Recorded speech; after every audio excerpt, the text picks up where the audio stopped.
नमस्कार, मी राखी पाटोळे. ढांढडांमध्ये आपल्या सगळ्यांचं अगदी मनापासून स्वागत. ढांढडांमध्ये आपण नेहमीच पडद्यावरच्या नायकांना भेटत असतो, त्यांच्याशी गप्पा मारत असतो. मात्र आज आपण भेटणार आहोत रिअल लाईफमधल्या हिरोला, अर्थात सयाजी शिंदेला. केवळ मोठमोठ्या बाता नाही, तर त्याला कृतीची जोड देत या अवलियानं ओसाड माळरान फुलवलं.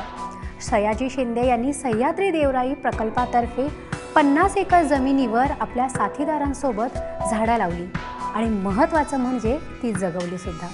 त्यांच्या याच उपक्रमाबद्दल आज आपण त्यांच्याशी गप्पा मारणार आहोत. सुरुवात करूयात आजच्या एपिसोडला.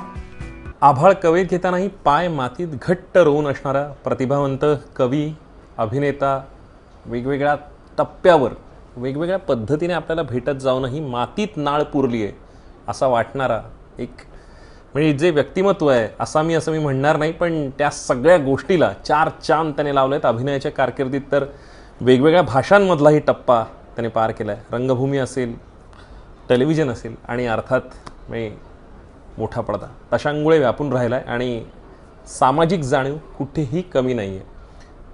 खोटेपणा, उमाळा वगैरे अशा पद्धतीने नाही आहे, पण त्या सगळ्यात अत्यंत आंतरिक तळमळ आणि पोततिडकी आपल्याला दिसते. जाणून घ्या प्रतिभावंत सयाजी शिंदे यांच्याकडून. वेगळा पर्याय त्यांनी निवडला आहे आणि तो का पर्याय चोखंदळपणे करावासा वाटतोय हे त्यांच्याकडून जाणून घ्या. सया दादा, खूप खूप स्वागत आहे. आणि ज्या पद्धतीने तू मातीशी पुन्हा एकदा नाळ जोडली आहेस, म्हणजे पुन्हा एकदा असं म्हणणं चुकीचं आहे, तू तीच अंगाला लावून खरं तर मोठा झालायस. झाडं जगवणं, वाढवणं आणि त्या सगळ्याचा एक वेगळा उपक्रम तू हाती घेतलायस आणि पदरचे पैसे त्यात घालून तू ते करतोयस. का करावं असं वाटतंय हे सगळं?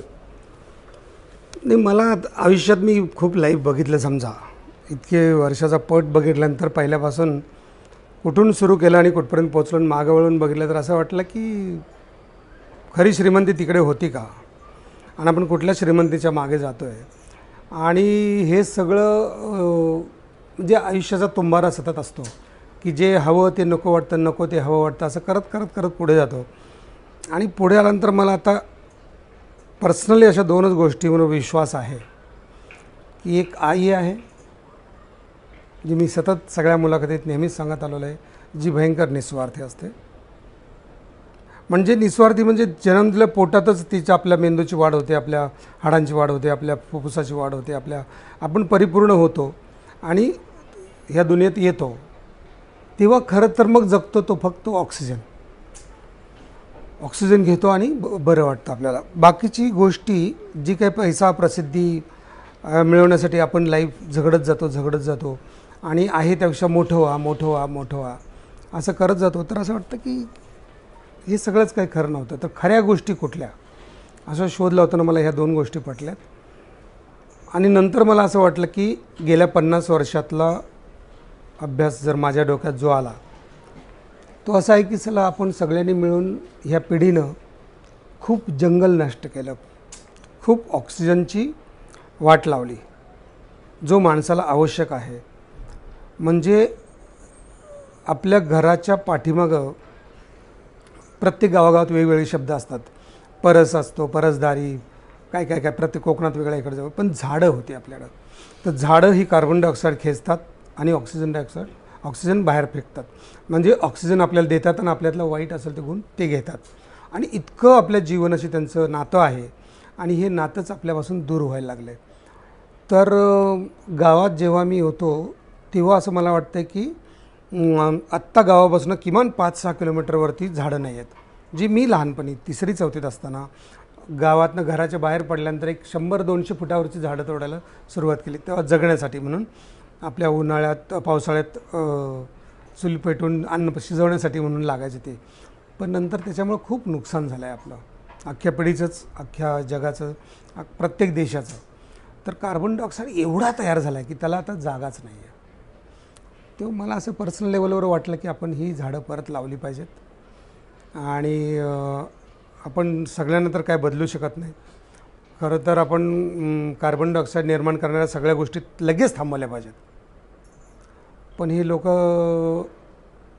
कोणालाच हे पटत नाही आणि पटणार नाही की ज्या दिवशी मरायला सुरुवात होणार, माणसं मरायला सुरुवात होईल, तेव्हा काही लोकांना जर त्याचं वाटलं, पटायला लागलं तर कदाचित ते बदल करू शकतील असं वाटतं. पण आत्ता मला असं वाटतं की आपल्याला जेवढं पटलं तेवढं आपण प्रयत्न करूया, म्हणून तिकडे वळलं एवढं. निश्चित, कारण आत्ताच्या घडीला ज्या पद्धतीचं काम कुठेही वाच्यता न करता तुम्ही सुरू केलंय, त्या विहिरी खणणं असो, मोठे तलाव असो, म्हणजे पाणी अडवा पाणी जिरवा हे आपण कायम स्लोगनमध्ये पाहत आलोय, पण ती कृती या फ्रंटवर, त्या ॲक्शन या फ्रंटवर फार कमी लोक काम करताना आणि स्वतःचे म्हणजे अभिनयातून जे पैसे कमवलेले आहेत, कष्टाने कमवलेले पैसे तिथे घालून ते सगळं जगवा, हे करा, म्हणजे हे जे टोटली लष्कराच्या भाकऱ्या म्हटलं जातं ते सगळं कधीपासून करावं असं वाटलं. आणि आतापर्यंत लेखणी हातात होती, तिथे घमेलं, कुऱ्हाड, फावडा कशा पद्धतीने आलं? नाही, याचं मला असं वाटलं की अपग्रेड करणं स्वतःला म्हणजे काय, की पैशानं काय सोनं घेणं, बिल्डिंग घेणं, फ्लॅट घेणं, जमीन घेणं आणि हे सगळं आपल्याबरोबर काहीच येत नाही. ज्या दिवशी आपण ऑक्सिजन घेणं, आपली कपॅसिटी संपते तेव्हा आपण मरतो.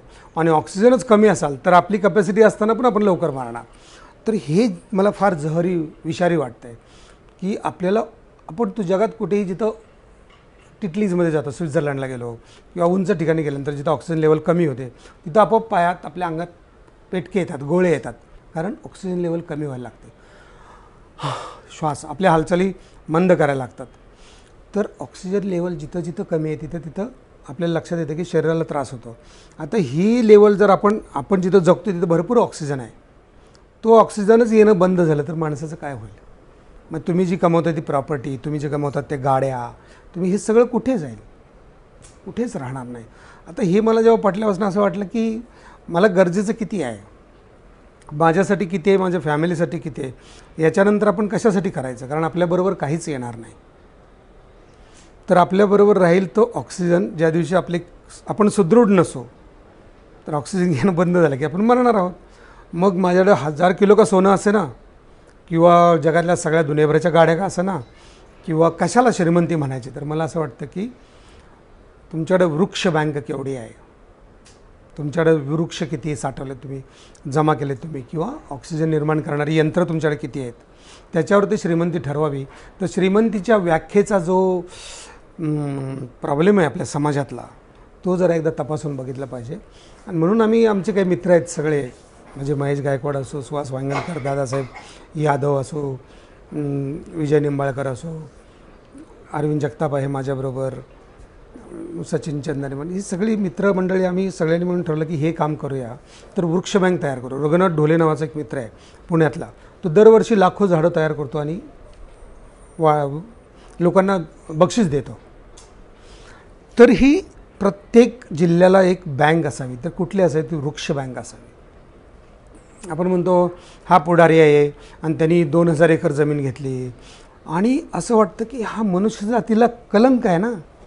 तुम्ही 2000-3000 एकरचा डोंगर घेता, त्या डोंगरातली झाडं तोडता आणि तिथं तुम्ही काहीतरी कॉलेज काढता किंवा तुम्ही काहीतरी सोसायटी काढता आणि राहण्याची सोय करता आणि पैसे पैसे पैसे, हे सगळं वेस्ट आहे ना. एकही झाड तोडता कामा नये.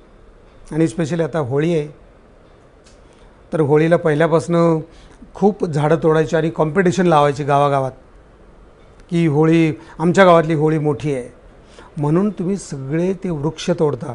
त्यातल्या त्यात काटेश्वर नावाचं झाड होळीला तोडणं ही एक प्रथा आहे.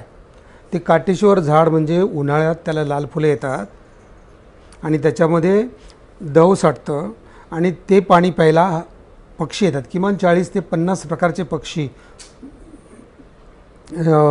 हे जंगलातले प्राणी खाली त्याची फुलं खातात, ते शेंगा खातात आणि ते कावळ्यापासून सगळे त्यात पाणी प्यायला येतात आणि त्याच्यावर तिथे जगतात. ही झाडं आपण होळीला जाळतो. तर अशा वेळेला हा गैरसमज लोकांचा कधी बाहेर जाणार की बाबा होळीला झाडं तोडायची नाहीत, कॉम्पिटिशनमध्ये होळी मोठी करायची नाही. आणि साधं दिवाळीला सुद्धा आपण फटाके लावतो तेवढ्यात पक्षी डायरेक्ट झाडावरनं पिल्लं त्यांची बॉम्ब फुटल्याचा आवाज फुटतो आणि ते पक्षी खाली पडतात आणि मरतात. तर हा अवेअरनेस मनुष्याला कधी येणार? आपल्या आनंदाचा असा अर्थ नाही ना की दुसऱ्या जीवाला त्या जगू नये. तर हा फार मोठा त्रासदायक गोष्ट आहे. मला कळत नाही की ह्या सगळ्या गोष्टी समाजापर्यंत कशा पोचवायच्या. पण परत आपल्या समाजाचा हाच प्रश्न आहे की आपण दुसऱ्यांना सुधारवायचा जातो, स्वतः सुधारत नाही. तर मला असं वाटतं की मी स्वतः सुधारतो पहिला. मला वाटतं झाडं लावा. मी माझ्या गावापासून सुरुवात केली. मग माझे मित्र जमा झाले, मग आम्ही 1 मित्र 2 मित्र 4 मित्र जेणेकरून जेवढं करतो आहे. पण असं लक्षात आत्तापर्यंत एक 100 एकर जागा, किमान 7-8 गावं की जी बदलू इच्छित आहेत, ज्यांनी सगळं असं चेंज करण्याचा प्रयत्न केला आहे, जी झाडं लावत आहेत, देशी झाडं लावत आहेत. परत राजकारणाचा हा मुद्दा की नको ते परदेशी झाडं आपल्याकडे आणली, ज्याची गरज नसताना ती लावली, त्याचा आपल्या जमिनीला तोटा आहे. म्हणजे उंबराचं झाड आपल्याकडं समजा 1,500 लिटर पाणी ते अपसाप करतं आणि जमिनीत सोडतं. ते झाड तोडायचं आणि निलगिरी लावायची, निलगिरी जमिनीतलं पाणी घेतं आणि 1,500 लिटर वातावरणात सोडतं. तर असा गुलमोहराचं झाड ज्याचा आपल्याला काहीच फायदा नाही, पक्षी बसत नाही, त्याच्यावर घरटी करत नाहीत, अशी परदेशी झाडं आपण लावली, त्याच्यामुळं किती नुकसान होतं. तर आपल्याला कोणाचा द्वेष करायचा नाही, पण ज्याचा आपल्या जमिनीला, आपल्या जगण्याला, आपल्या पर्यावरणाला त्रास होतो अशी झाडं का लावायची आपण, एवढा साधा मुद्दा आहे. आणि मला हे पटल्यानंतर असं वाटलं की आता जरा ह्या सगळ्यातनं बाजूला होऊया आणि ही कामं जरा मनापासून करूया आणि आपला व्यवसाय करून करूया. असं नाही की रातोरात सगळं जग बदलायचं वगैरे, असं नाही. आपण आपलं बदलूया, आपण आपला प्रयत्न करूया. आणि आपल्याला हे पटलं आहे, ही चांगली गोष्ट आहे. आणि मला आवडतं सकाळी उठून जंगलात फिरायला, रानात फिरायला. तर झाडाखाली गेल्यानंतर बरं का वाटतं, तर खरं तर तिथं ऑक्सिजन लेवल वाढलेली असते. पाऊस उन्हाळ्यात कधी पण बघितलं तर 4 करोडची गाडी असली तरी माणूस काय म्हणतो, जर गाडी झाडाखाली लाव रे. आपण कुठल्याही डोंगरातल्या देवळापाशी जातो, तिथं झाड नसेल त्या देवळाकडे कोणी जात नाही, पण जिथं झाडं असतात तिथं माणसं आकर्षित होतात. मुंबईत कुठे कुठे बघ झाडाखाली लोक जातात, बसतात आणि बरं वाटतं. म्हणजे झाडाची सावली इथे आहे आणि इथं ऊन आहे, तर काही भिंत नाही, कुठलाही वायरिंग नाही, काय नाही, तरी पण सावलीत आल्याला तुला बरं वाटतं आणि उन्हात गेल्याला वाटत नाही. ही कुठली भिंत आहे, ही कुठली पॉवर आहे, त्या झाडाच्या सावलीत तुम्हाला लगेच थंड वाटायला लागतं. तर मला वाटतं की याच्या एवढी श्रीमंती जगात नाही. तर ही आपण पटलेली गोष्ट आपण पटवण्याचा प्रयत्न करू आणि त्याच्यासाठी मागे नको लागूया. आपण आपल्या कृतीतनं दाखवू. आपण जेवढे मित्रांना पटतं आहे त्या मित्रांना घेऊन करूया.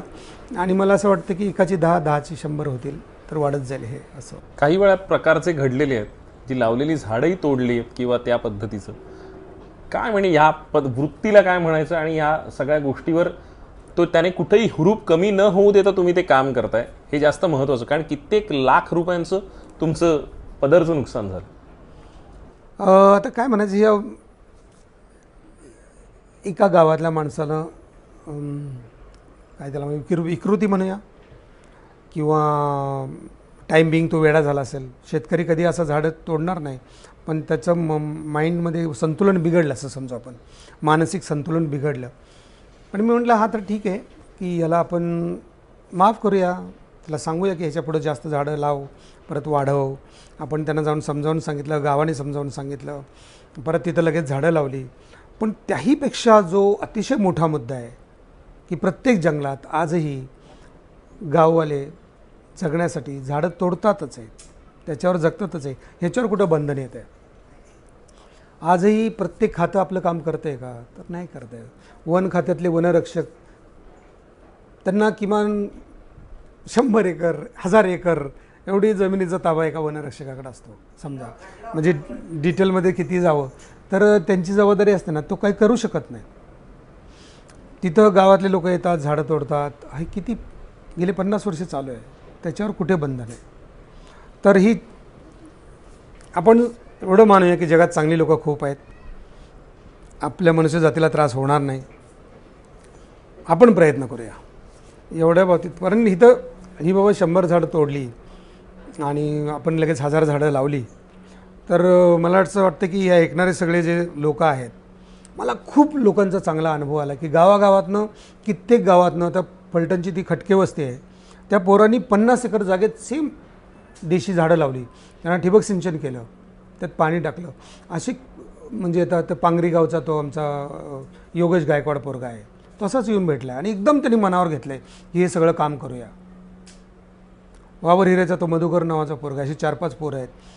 असे वेगवेगळ्या गावातनं मुलं तयार झालीत आणि ती असं काम करतात. तर मला वाटतं की हे आपोआप होतं आहे की ज्यांना पटणार, चांगली लोक जगात जास्त आहेत, ह्याच्यावर विश्वास ठेवूया, काम करूया. पण हे जे झाडं तोडणं आहे, अधिकार नाही पाहिजे. आत्ताच वालचंदनगरची ती इंदापूर तिथल्या जवळची एक गोष्ट होती की सामाजिक वनीकरणाची झाडं तोडली जात आहेत.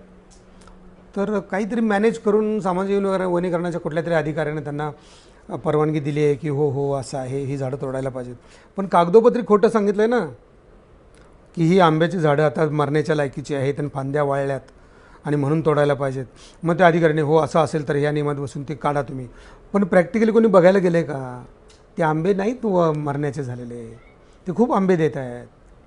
पण एवढे 50-100 वर्षाचं काय वर्षात झालेला जो आंब्याचं झाड असेल ते कापायचं आणि तिथं ऊस लावायचा, का तर त्यातनं पैसे जास्त मिळणार आहेत. आता हे पैसे घेऊन तुम्ही कुठे जाणार आहे? तर झाड लावणं आणि ते वाढवणं म्हणजे साधी गोष्ट घे. आता होळी आली, होळीत आपण प्रत्येक गावात होळी करणार, ती होळी रात्री करणार, कॉम्पिटिशनमध्ये मोठी होळी करणार, झाडं जाळणार, हे चूक. ती होळी न विझवता घरी जाऊन झोपणार, त्याची ठिणगी उडणार, ती डोंगरात लागणार आणि वनवा लागणार. आता वन जळायला लागतं, जे हजारो वर्षे वाढायला लागतं. तर वन जळलं की तिथं काय होणार? सरपटणारे प्राणी आहेत, पाली म्हण, सरडे म्हण, साप म्हण, मुंग्या, किती आपल्याला माहीत नसतील एवढे सगळे प्रकार जळायला लागतात. जे भुईचर पक्षी म्हणून किंवा जमिनीवरती घरटी करून राहणारे पक्षी आहेत, ते पक्षी त्यांची अंडी मरणार, त्यांची पिल्लं मरणार, शक्य आहे ती बाजूला जाणार, पण बाकी सगळे मरतच जाणार ना. आणि ह्या हजारो प्रकारच्या वाळलेल्या बिया पडल्यात, ते आपोआप जंगलात रुजून परत जंगल मोठं होणार होतं. ते सगळं ते रिसायकल व्हायला किती वेळ लागणार? तर एक साधी चूक आपली होळी म्हणजे हे आपल्या माणसाचंच केवढं नुकसान करणार. तर हे कसं भरून निघणार आहे परत? तर ह्याचा प्रत्येकानेच विचार करायला पाहिजे की आपण हे नाही होऊ द्यायला पाहिजे. आणि त्यासाठी ज्याला इथून पटेल तो करेल, आणि ज्याला असं दाखवायचं नाही, करायचं नाही, त्या लोकांशी आपण काय बोलूच शकत नाही. हा ट्रिगर पॉईंट काय होता की हे वाटावं आणि हे सुरू व्हावं हा प्रकल्प? ट्रिगर आपल्याकडे जेव्हा हा मोठा दुष्काळ पडला मागच्या वर्षी, तर त्याच्या आधी मनात झाडाबद्दल प्रेम पहिल्यापासूनच आहे. तर त्याच्या गावी 2-3 वर्षापूर्वीच आमच्याच गावात एक कमी झाली झाडं म्हणून आम्ही 1000 झाडं लावली. मग कामटेला 1000 झाडं लावली आणि रस्तेच बदलले आणि असं वाटलं की ही झाडं लावूया. पण त्यानंतर दुष्काळ खूप पडला आणि मकरंद अनासपुरे यांनी मला फोन केला की नाना आणि मी आपण त्या ज्यांनी आत्महत्या केल्या त्या लोकांना मदत करायची वगैरे वगैरे वगैरे. तर म्हटलं करूया ना. पण मी खूप विचार करत होतो त्या गोष्टीचा. मग तो कार्यक्रम होता औरंगाबादला, मी दुसऱ्या एका कामात होतो. आपण सगळ्यांनी पैसे गोळा करूया. म्हटलं ठीक आहे, पैसे गोळा करूया, कसं ठीक आहे. तेव्हा आम्ही पुण्यात बसलो होतो, 2-4 मित्र, आणि तो म्हटलं की माझी 400 कोटीची जमीन इथं आहे. तर मी म्हटलं तू काय बरोबर घेऊन जाणार आहेस का? हे काय कोटीच्या गोष्टी काय सांगतोस की महाराष्ट्रात असा दुष्काळ पडला आहे, मग काय करूया? मी म्हटलं चल आपण आहे ना एका गावाला कुठल्या तरी मदत करूया. आता मकरंद आम्ही तिकडे जाणार होतो, पण मकरंद नाना तिकडे गेल्यानंतर मी म्हटलं आपण इथं वेळ आहे तर आपण असं करूया. मग आम्ही कलेक्टरना फोन केला, अश्विन मुदगल सातारचे. त्यांना म्हटलं की असं गाव सांगा की जे गाव सुधारू इच्छिते पण दुष्काळ खूप आहे. तर त्यांनी ती 4 गावं सांगितली, पंढरवाडी, कोळेवाडी, गोडसेवाडी आणि दिवडी. मग आम्ही तिथं गेलो आणि 11 वाजताची मीटिंग होती, ती साधारण 1:30ला सुरू झाली. ते सगळे गावकरी जमले होते आणि माईक वगैरे सगळी तयारी होती आणि ते माळ रानावर आणि प्रचंड ऊन आणि इतकं उन्हानं त्रास होत होता आम्हाला, घामाच्या धारा लागलेल्या आणि सगळे लोक थांबले तर आम्हाला जावं लागलं, चटके बसत आहेत. आणि त्या भाषण करायला उभा राहिलो तिथं मला वाटलं की इथं पाऊस नाही, 50 वर्ष तुम्ही टँकरचं पाणी लागतं, पण इथली झाडं गेली कुठं? मग म्हाताऱ्या माणसानं उठवलं, विचारलं की ते झाडं किती होती? हे म्हटलं सगळा डोंगर हिरवागार होता. मग इकडची झाडं तोडली कोणी? तर ही आपल्याच लोकांनी, आपणच सगळ्यांनी तोडलीत असं. मग आता मी म्हटलं की मग असं करूया, आपण इथं पहिली पाण्याची व्यवस्था करूया. त्यासाठी काय लागेल? तर मग ते ड्रेंच करायला पाहिजेत, डीप सीसी करा, ते असतं ना खंदक खांदायचे, पाणी आणायचं. मग गव्हर्नमेंटला कलेक्टर साहेबांना भेटूया आणि मग पुढचे प्रयत्न करूया. मग आम्ही काय केलं की एक मशीनच दिलं त्यांना आणि 1 महिनाभरात 4 गावातले एक 5-7 तलाव जे पूर्वी साचलेले होतं, गाळ साचलेला होता, ते काढलं. मग DCCनं तो जो 8 किलोमीटरचा ड्रेंच असा तयार केला आणि तिथं झालं की याच्या बदल्यात तुम्ही काय करणार. तर म्हटलं आम्ही हे करतो, त्याच्या बदल्यात तुम्ही झाडं लावा. मग ते किती 4 गावाचे लोक, मग ते किती लोक, तर साधारण 3,500 म्हणजे कोणी 1200, कोणी 1700, कोणी 800 अशी गावाची लोकसंख्या म्हणलं तर 3,500 होते. पर हेड 5 झाडं लावायचं ठरलं, म्हणजे 15,000 झाडं. इथून तो ट्रिगर पॉईंट सुरू झाला की झाडं लावूया आणि आत्ता पाण्याची व्यवस्था की पाणी अडवूया, मग ते पाणी मातीत मुरवूया, भूजलची पातळी पाण्याची वाढवूया, असं करून सुरू करूया. आणि त्याचा फायदा एकाच पावसात त्यांना खूप झाला होता. यावर्षी अजून त्यांना टँकर लागलेलं नाही. साधारणतः गोडसेवाडीत 50 लाखाचा टर्नओव्हर झाला नुसत्या वाटाण्याचा. तर हा फायदा होतो असं लक्षात आल्यानंतर मग झाडं लावूया. मग झाडं लावता लावता तिथं एक गायरान होतं, ते गायरान दिवडीचं होतं, दिवडी गावाचं. तर तिथं मग 50 एकरमध्ये एक सह्याद्री देवराई करायचं ठरलं आणि मग तिकडं देशी झाडं लावूया. आणि मग हा प्रकल्प आता जेणेकरून म्हणजे आपण विकास खारगे जे आहेत वनीकरणाचे सचिव महाराष्ट्र राज्याचे, त्यांना पण भेटलो, मुख्यमंत्र्यांना पण सांगितले, मुनगंटीवारांना पण बोललो आपण की प्रत्येक विद्यार्थ्याला आपल्या आता पहिलीच्या ऐवजी आता काय असतं ज्युनियर के जी आणि सिनियर के जी, तर परत ज्युनियर के जीच्या खाली काहीतरी असतं ना, मॉन्टेसरी, हां नर्सरी मॉन्टेसरी काय असतं. तर तिथं त्याला ॲडमिशन देताना एक झाड लावायचं प्रत्येक विद्यार्थ्याला, आणि त्याला गव्हर्नमेंटने जागा द्यायची लावायला आणि शाळेनं द्यायची. कुठले शाळा असेल, गाव असेल, तालुका असेल, सगळ्यांनी मिळून प्रत्येक विद्यार्थ्याला एक झाड लावायला द्यायचं आणि ते झाड 12वीपर्यंत त्याने वाढवायचं.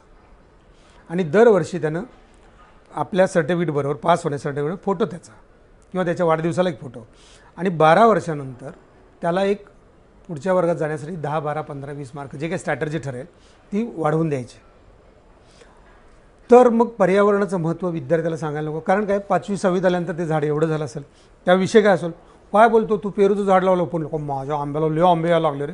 मग तो म्हणेल माझं जांभळाचं झाड आहे, तो म्हणेल माझे चाफ्याचं झाड आहे, माझी फुलं अशी यायला लागली. आपोआप त्यांच्यामध्ये पर्यावरणाचं अभ्यास आपोआपच होईल ना. हां, आणि सतत त्याच्यावरची चालत्या.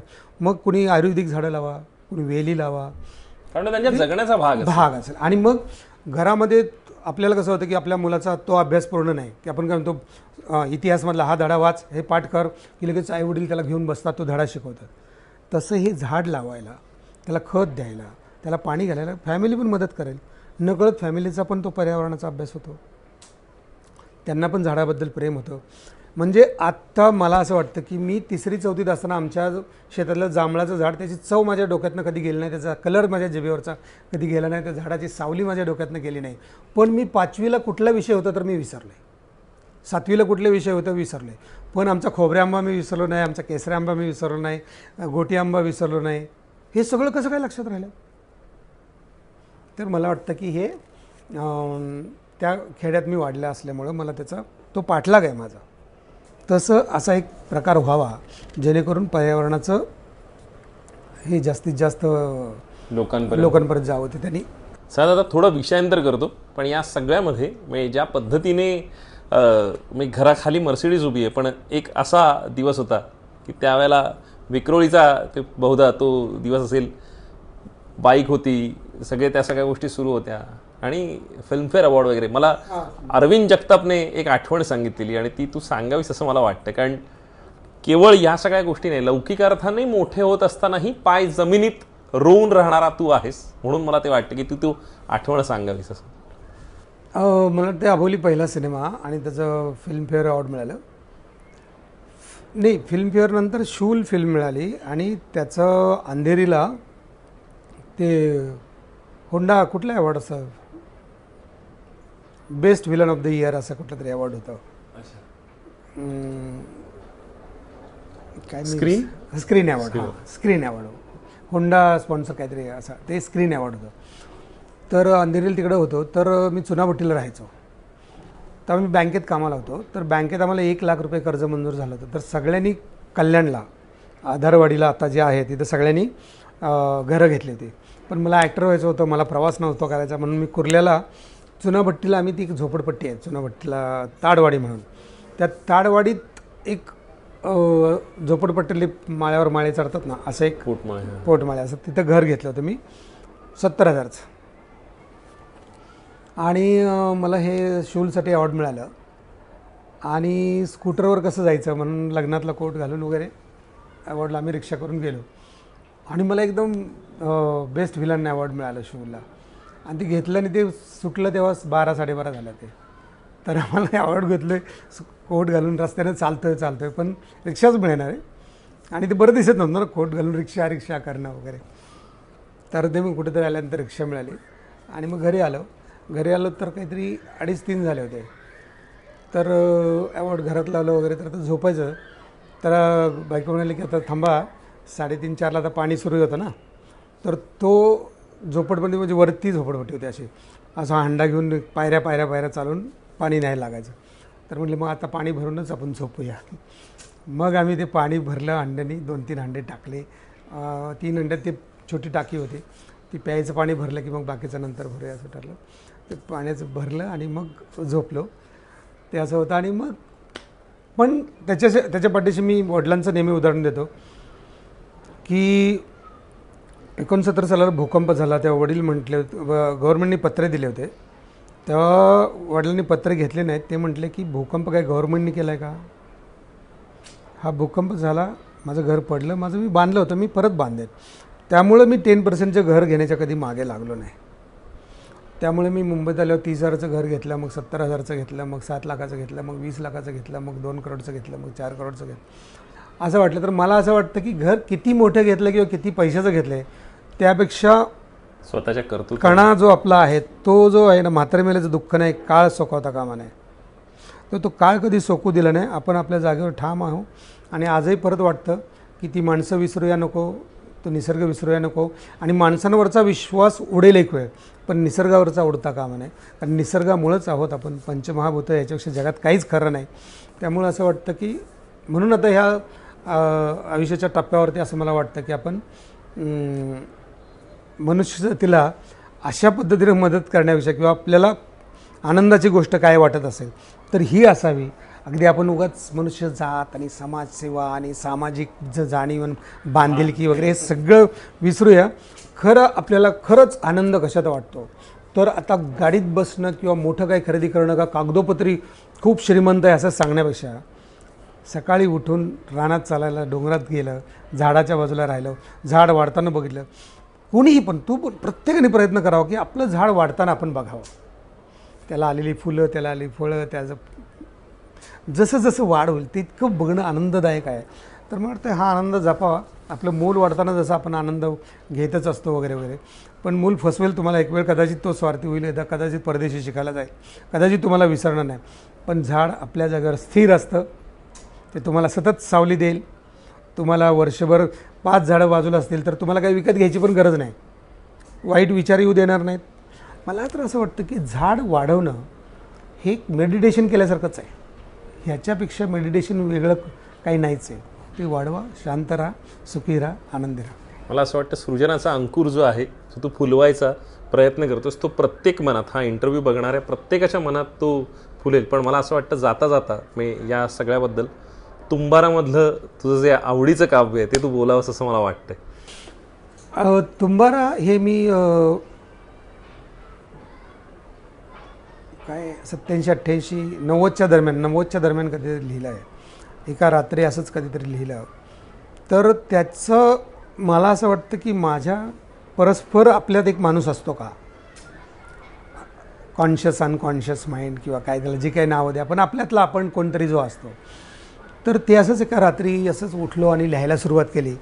ते लिहिलं. त्यातलं जे म्हणजे आपण सुरुवात आणि एंड असं म्हणता येईल की सुरुवातीच्या 4 ओळी अशा आहेत.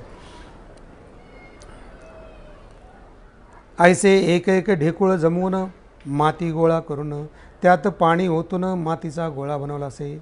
त्या मातीच्या गोळ्यास लाथा घालूनी तिचा मीपणा उतरवून तीस मातीचे मोल देवनी मळावयास घेतले असे. तीस ऐसे एक एक वीट घेतली बनवूनी बहुत विटा बनवूनी तयारू ठेवी आल्या. जमिनीत पाया खोदोनी दगडाचा आकार देवोनी पायात दगड बसवूनी पाया भरणी करवली. ऐसे बहुत दिवस कष्ट घेऊनी लाकूड फाटा गोळा करूनी चप्पर चढविले. सावलीचे झाड तोडूनी सावलीसाठी वापरले. असा त्याचा स्टार्ट होतो.